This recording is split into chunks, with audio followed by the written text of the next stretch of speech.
Chapter 5 of Judgment in Managerial Decision-Making by Bazerman and Moore, Framing the Reversal of Preferences. And when we open the chapter, we take a look at some of the introductory terms that are espoused in the front of the text. And expected utility theory is one of those terms that's utilized, and it's each level of an outcome is associated with an expected degree of pleasure or net benefit, and these units of pleasure or benefit are called utilities. When we expect or expected utility, a certain choice is made, and we weigh the sum of the utilities that are possible. That means to say what benefits us from the decision that we're making. And each is multiplied by its probability of happening.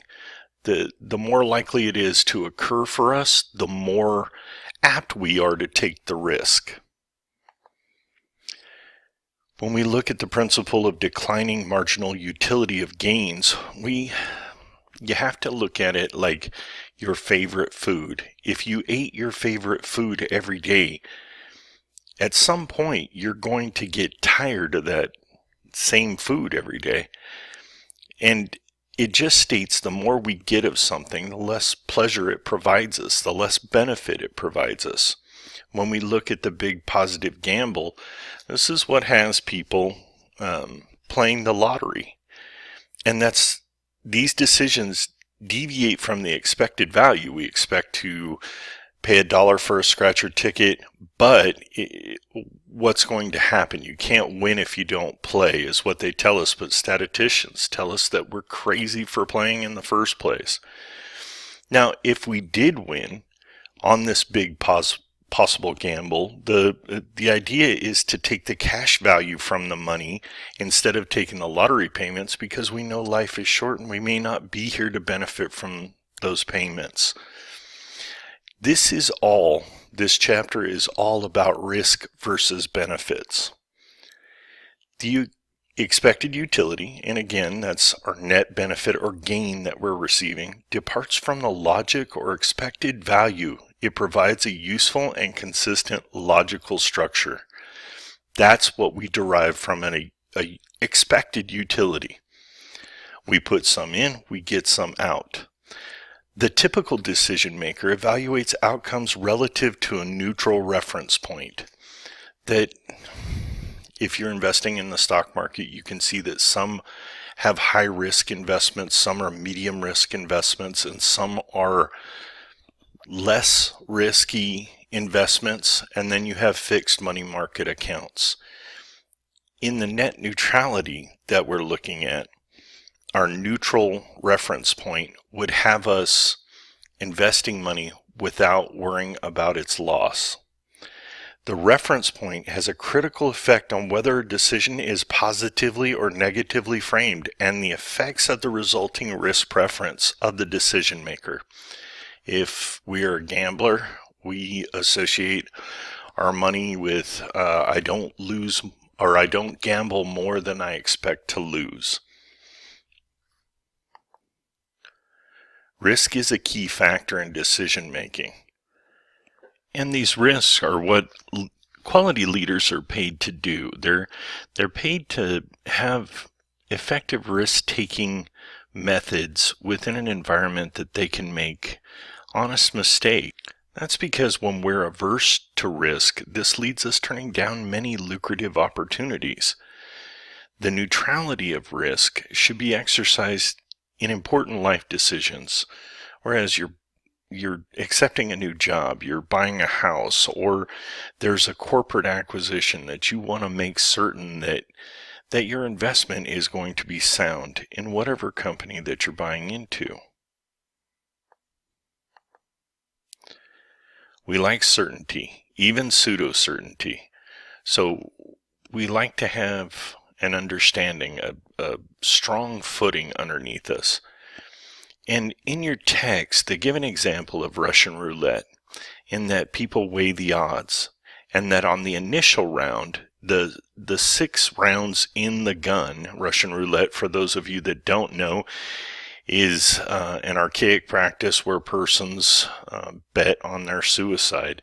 And it's not an effective model. It's not a positive model.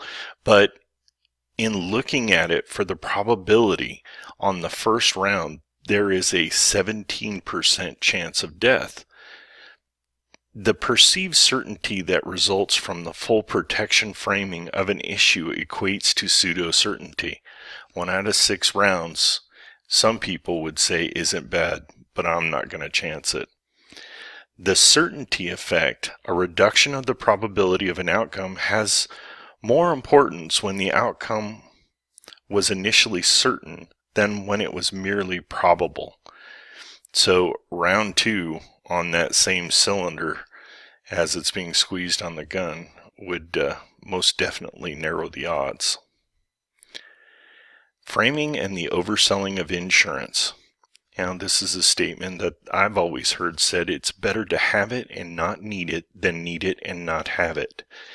And this works for the extended warranties in cars, homeowners insurance. Here in California, there's earthquake insurance, flood insurance. Some people feel more peace when they have insurance. They feel like they have a stronger footing under them than when they don't. And the salesman's plea is, for a few dollars more, you can have peace of mind for a problem that you may not encounter through an extended warranty. It is how the potential problem is framed and when it is framed that determines its severity. So when you purchase the new car and they talk to you about it breaking down, and you may be trading in a car that is experiencing mechanical difficulty, the time that that issue is framed, or the time that that insurance is trying to be sold to you, could make you vulnerable to an impulse purchase. What's it worth to you? Acquisition utility. Explaining this, it's the value you place on a commodity. Transactional utility is the quality of a deal that you receive. Is it a ripoff or is it a bargain? You want to be careful and research a purchase to find the best value while you're acquiring it. And this can be the same as being a leader for a company. Before you select a health plan, you want to make sure that all of your employees would be covered by that health plan for their pre-existing conditions or their financial obligations to a copayment or other issue would be met during that transactional utility. The value we place on what we own. And there is an effect called the endowment effect, and that's charging more for the item as a seller than you would pay for the same as a buyer. And determining this model is the intrinsic value of the item plus the sentimental value of the same. People tend to overvalue what they own, by and large. Mental accounting.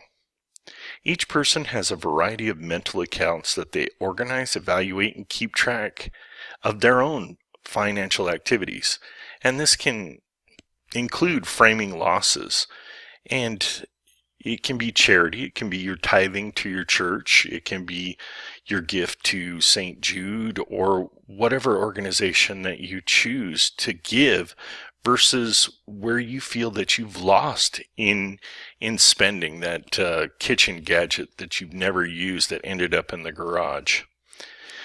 During vacation planning, this becomes very important. People keep mental checkbooks on how much money they're spending during the vacation and lose track of the fun that they should be having on the vacation. I know this situation happened to me, and you'll notice that the bullet point says Walmart in Kauai.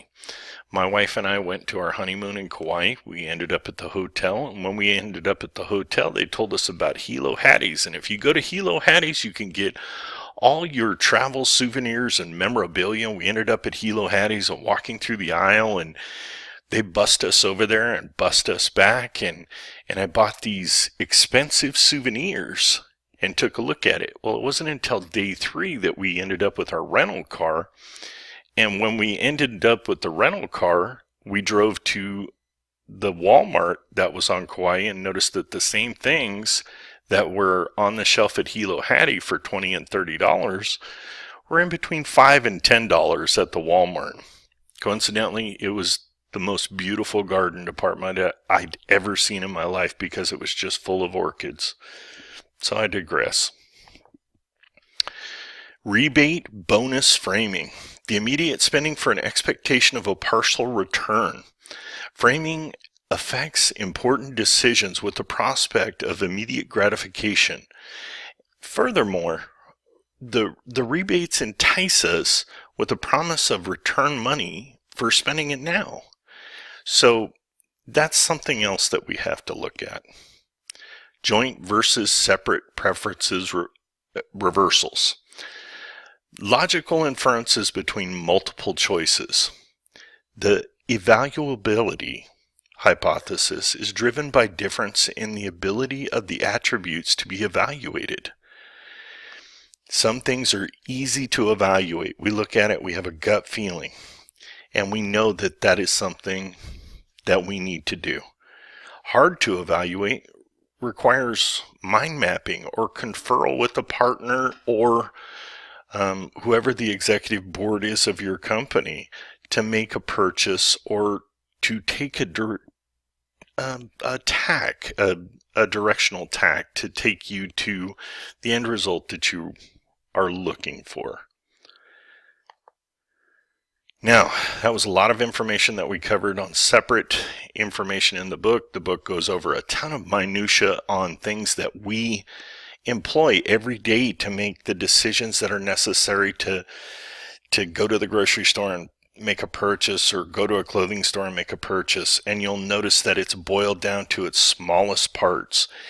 And in that, I want to thank you for hanging with me on that. It's just a further explanation on what we need to consider as leaders in our family or in our businesses, how to circumnavigate the many choices that we have. I want to say thank you, and I'm on to Chapter 6 lecture.